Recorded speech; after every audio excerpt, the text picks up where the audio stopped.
9장 함께 보도록 하겠습니다.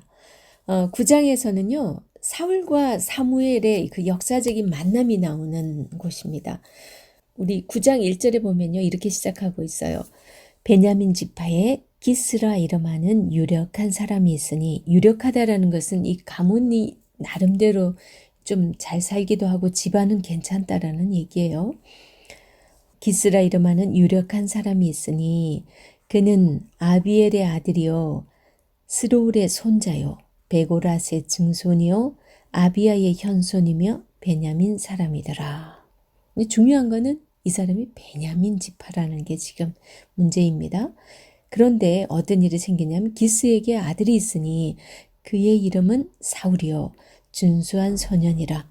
이스라엘 자손 중에 그보다 더 준수한 자가 없고 키는 모든 백성보다 어깨 위만큼 더 컸더라.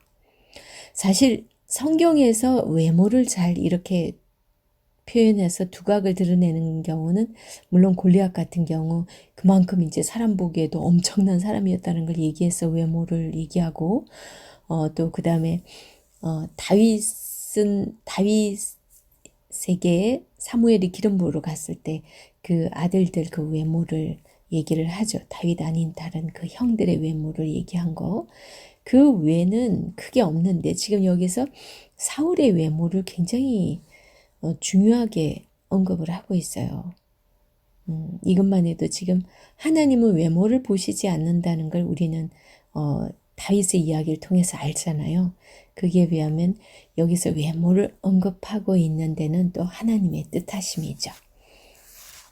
그래서 이게 지금 쭉 이제 시작부터 이렇게 되는데 이걸 다 읽기는 그렇고요. 아버지가 이제 암나기를 잃어버렸는데 그 암나기를 아들에게 찾아오라고 그래요. 그래서 사울이 그 암나기를 찾아놨습니다. 사환을 데리고. 그렇게 찾아놨는데 계속 못 찾았어요. 그런데 사환이 그런 얘기를 해줘요.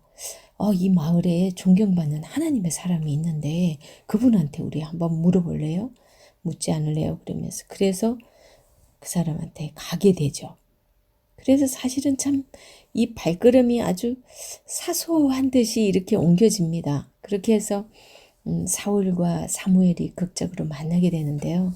이제 그렇게 만나게 됐을 때 사울은 사울에게 뭐라 그러냐면 당신의 하나님께서 왕으로 세우셨다고 부르셨다고 그렇게 말씀을 하세요. 그러자 이제 그 얘기를 듣고서 얼마나 화들짝 놀랬겠어요. 이 사울이 하는 얘기를 한번 들어보세요. 굉장히 겸손한 표현을 합니다. 21절, 9장 21절. 사울이 대답하여 이르되 나는 이스라엘 지파의 가장 작은 베냐민 지파 사람이 아니니까 또 나의 가족은 베냐민 지파 모든 가족 중에 가장 미약하지 아니하니까 당신이 어찌하여 내게 이같이 말씀하시나이까 이렇게 얘기를 하는 거예요. 굉장히 겸손하죠. 그죠? 그러니까 22절 사무엘이 사울과 그의 사환을 인도하여 객실로 들어가서 청한 자 중 상석에 앉게 하였는데 객은 30명쯤 가량 되었더라. 그렇게 해서 이제 사무엘이 요리인에게 이르되 내가 네게 주며 네게 두라고 말한 그 부분을 가져오라. 이미 사무엘은 다 알고 있어요. 그죠? 확실히 하나님의 사람들은 뭔가 다르죠? 그 당시 요즘처럼 휴대폰이 있는 것도 아니고 누가 이렇게 미리 얘기하고 온 것도 아니고 지금 이들 우연히 이렇게 해서 찾아왔는데 이미 올 거를 하나님이 다 말씀하셨겠죠. 그죠? 다 알고 있습니다. 그래서 이제 이렇게 대접을 하고 이 사람에게 이제 그런 왕으로 하나님께서 부르셨다고 말씀을 해주는 거죠. 그런데 이제 자기는 아주 작은 지파 사람이라고 겸손하게 얘기를 합니다.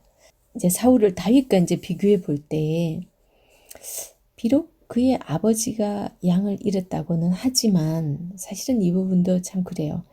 다윗은 자기가 진짜 양을 지키는 자였기 때문에 누가 사나운 짐승이 와서 물어가려고 하면 목숨 걸고 그냥 물맷돌을 날려가지고 그것들을 잡고 해서 양들을 지켰잖아요. 그 부분이 강조되는데 지금 여기 보면 일단은 그의 아버지지만 잃어버렸어요. 암양을, 나귀를. 잃어버렸다는 것은 이게 좀 약간 무책임한 좀 그렇습니다. 더 특이한 거는요.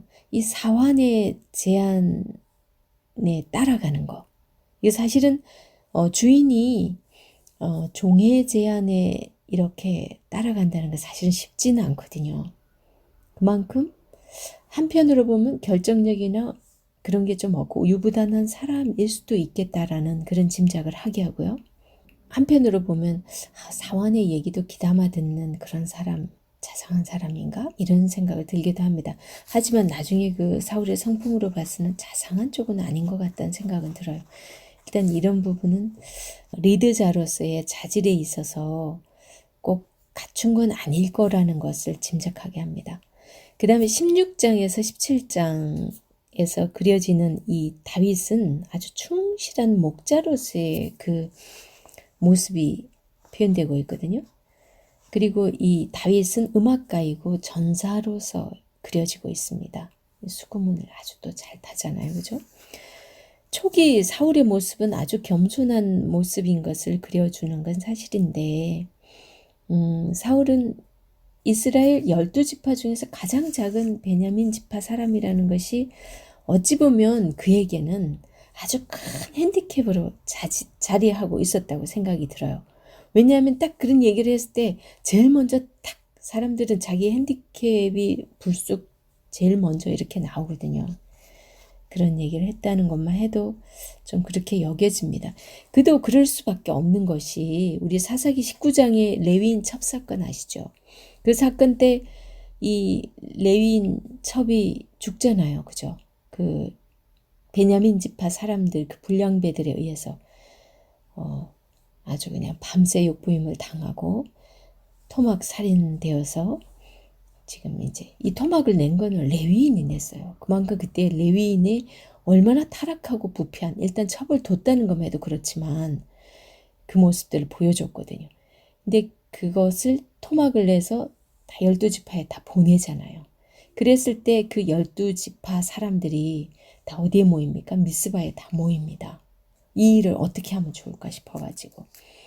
그래서 일단 이 사실을 베냐민 지파한테 알렸죠. 근데 베냐민 지파 사람들이 이 감각이 없어요. 이미 타락한 사람들은 대체적으로 보면요. 이 조언을 해주거나 뭐 어떻게 지금 너희들 지금 큰일 났는데 이거 우리가 그냥 묵과할 수 없거든. 그리고 경고장을 날리고 그러면 바로 자기들의 잘못을 깨닫고 딱 고개 숙이면 될 텐데 그게 아니고 무감각해요. 이 사람들이. 그러니까 이제 치게 됩니다. 베냐민을. 치는데 너무 많이 쳐버려가지고 남자들이 거의 다 죽여버려요. 그래서 한 600명 정도밖에 안 남았다고 그렇게 성경에 표현되고 있습니다. 그래서 나중에는 베냐민 지파가 이제 600명밖에 없으니까 또 그런데다가 다른 지파 사람들이 베냐민 지파에게 시집을 가면 저주를 받을지어다 이런 얘기를 했기 때문에 아무도 이제 베냐민 지파의 사람하고 결혼도 안 하려고 하는 거예요. 그렇게 되니까 어떻게 되겠어요? 12지파인데 분명히 하나님이 12지파 세워놨는데 지금 한 지파 없어지면 자기들도 책임이 있잖아요. 그래서 이들이 또 어떤 짓을 합니까? 그 실로 사람들이 무도회에 가는데 여자들을 그냥 무자비하게 잡아와가지고 베냐민 지파 사람들한테 줘요. 완전 보쌈 해오는 거예요. 옛날에 보쌈 아시죠? 처녀 잡아다가 그냥 남자에게 줘서 강제로 이렇게 결혼하게 하는 거. 그런 식으로 해서 그것도 도덕이 무너진 모습을 사사시대의 그 이야기를 보여주는 부분이었거든요. 그때 정말 사사시대의 이스라엘 백성들이 엉망일 때 이 베냐민 지파 사람들이 그렇게 같은 다른 지파 사람들에게 멸망을 당해서 멸망을 당한 이유만 해도 사실 핸디캡이에요. 그죠? 그만큼 자기네들이 왜 그렇게 됐냐? 자기네들이 이 도덕적으로 잘못됐기 때문에 다른 지파 사람도 대단하게 잘하지도 않았으면서 어쨌거나 레위인의 첩을 그렇게까지 엿보이고 한 그런 것들 자체가 이 성경적으로 있을 수가 없는 일이었기 때문에 사실 레위인의 그 자체도 잘못됐죠. 다. 어쨌든 자기들끼리 그렇게 싸움이 있었어요. 그거는 사사시대에 또 그런 것도 보여줍니다. 사사시대에 17장에서 18장 사건하고 미가와 단지파 사건이랑 19장, 20장, 21장에 그려지는 그 레위인 첩사건 이 이야기들은요. 사실은 이 사사기 전반에 일어났던 일이에요. 요나단이 모세의 증손자라고 나옵니다. 적어도 그 모세의 증손자 요나단이 그때 제사장으로 이렇게 나름 이제 전전긍긍하면서 다르면서 제사장이라고 할 수 있을 때 그때는 사사시대 전반이라고 볼 수밖에 없는 거예요. 그럼에도 불구하고 지금 그거는 사사시대 좀 후반부에 기록이 되고 있잖아요. 그건 뭘 의미하냐면 사사시대 첫 시작이 보면 이스라엘 백성들이 얼마나 패역하고 타락하고 했는데 이게 뭐 때문이냐면은 그들이 하나님께서 명령한 너희들이 가나안 땅에 들어가거든 그 7 부족 그들 다 쫓아내야 돼. 하나도 남기지 말고 다 쫓아내야 돼 했던 그 명령을 어기지 아니함으로 인하여 그들이 남겨둔 그 사람들의 그 문화 그들이 갖고 있는 바알과 아세라에 대한 그 우상을 섬기는 그 문화가 있잖아요. 그것을 그들이 본받는 거예요. 그래서 그 가나안 사람들의 그 문화에 동화되어서 이렇게까지 이스라엘 백성들이 타락했다. 그 사실을 보여주고 있었어요. 이 사사기에서. 그래서 보여주고 있었는데 그거는 이제 눈에 보이는 육적인 부분들을 얘기하고 있었어요.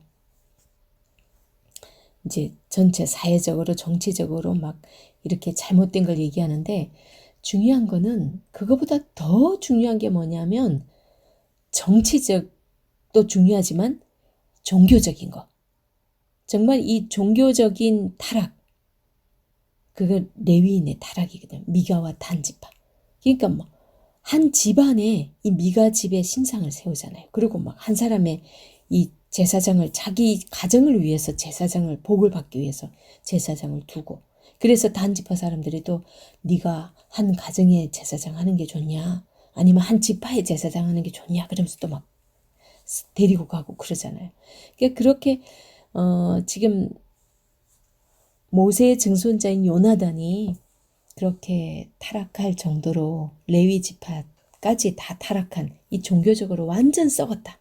그런 걸 보여주기 위해서 그 후반에다가 얘기를 하고 있고 그러면서 보여주는 게 뭐냐면 17장에서도 사사시대에는 이스라엘에 왕이 없으므로 백성들이 자기 소견에 옳은 대로 살았더라 라는 말이 있고 그 다음에 마지막 우리 사사기 마지막 장 마지막 절에서도 이스라엘에 왕이 없으므로 백성들이 자기 소견에 옳은 대로 행하였더라.